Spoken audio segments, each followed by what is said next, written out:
Assalamualaikum warahmatullahi wabarakatuh. Salam sejahtera bagi kita semua. Apa kabar semua? Semoga dalam keadaan baik ya. Perkenalkan, kami dari kelompok 2 kelas 11 MIPA 1 pada mata pelajaran Sejarah Indonesia.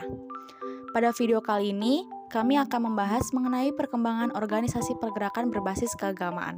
Kelompok kami terdiri dari Nirina, Andara, Kaila, dan Alia. Perkembangan organisasi pergerakan berbasis keagamaan pada awal abad ke-20. Paham nasionalisme memasuki wilayah Indonesia. Perlu diingat bahwa dengan pelaksanaan politik etis telah mendorong lahirnya kaum muda terpelajar.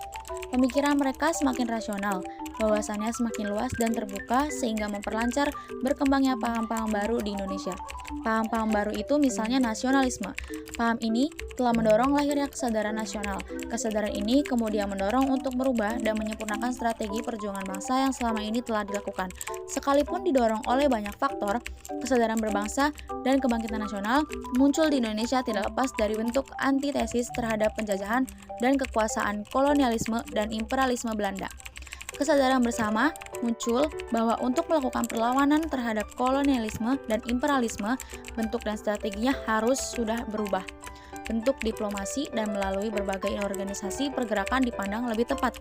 Dipelopori oleh kaum terpelajar, kemudian lahirlah berbagai organisasi pergerakan nasional. Organisasi pergerakan itu salah satunya ada yang bercorak keagamaan. Yang pertama yaitu Sarekat Islam. Pada mulanya, SI ini lahir karena adanya dorongan dari Raden Mas Tirto Adisuryo, seorang bangsawan, wartawan, dan pedagang dari Solo. Tahun 1009, ia mendirikan perkumpulan dagang yang bernama Sarekat Dagang Islam atau SDI. Tahun 1911, Kiai Haji Samanhudi secara resmi mendirikan SDI. Pada tahun 1912, nama SDI diganti Sarekat Islam atau SI oleh Raden Haji Omar Said Cokro Aminoto. Sarekat Islam didirikan dengan tujuan untuk menggalang kerjasama di antara para pedagang Islam demi memajukan perdagangan mereka dan mampu menyaingi para pedagang asal Cina. Sarekat Islam menjadi organisasi ternama yang identik dengan gerakan nasionalis, demokratis, religius, serta ekonomis.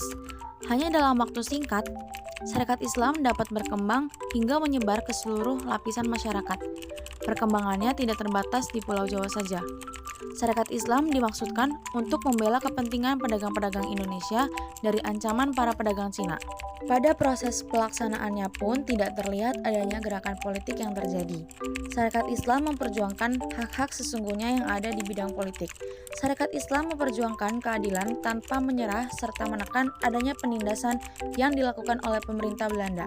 Kehadiran Sarekat Islam di antara para masyarakat juga sudah sangat dinantikan karena mereka membutuhkan wadah untuk menyalurkan aspirasi rakyat Indonesia.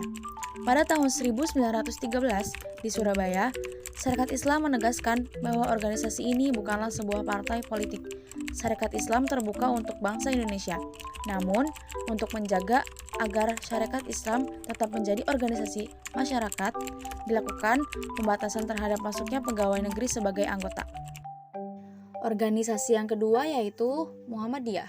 Muhammadiyah didirikan Ahmad Dahlan pada 18 November 1912 di Yogyakarta. Organisasi ini bercirikan organisasi sosial, pendidikan, dan keagamaan. Tujuannya antara lain memurnikan ajaran Islam sesuai dengan ajaran Al-Quran dan Al-Hadis.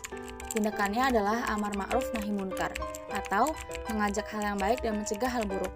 Pada awalnya, Muhammadiyah berkembang secara perlahan karena mendapat penolakan dari komunitas agama Islam tradisional di Jawa. Namun, penolakan-penolakan tersebut tidak menyurutkan Ahmad Dahlan untuk terus mengembangkan organisasi Muhammadiyah. Pada tahun 1925, Muhammadiyah memiliki lebih dari 4.000 anggota dan berhasil mendirikan 55 sekolah di beberapa kota besar di Jawa. Selain itu, Muhammadiyah juga berhasil mendirikan balai pengobatan, panti asuhan, dan rumah duafa bagi masyarakat pribumi Nusantara. Dan organisasi yang terakhir yaitu Nahdlatul Ulama atau NU. Organisasi ini didirikan pada tanggal 31 Januari 1926 di Surabaya.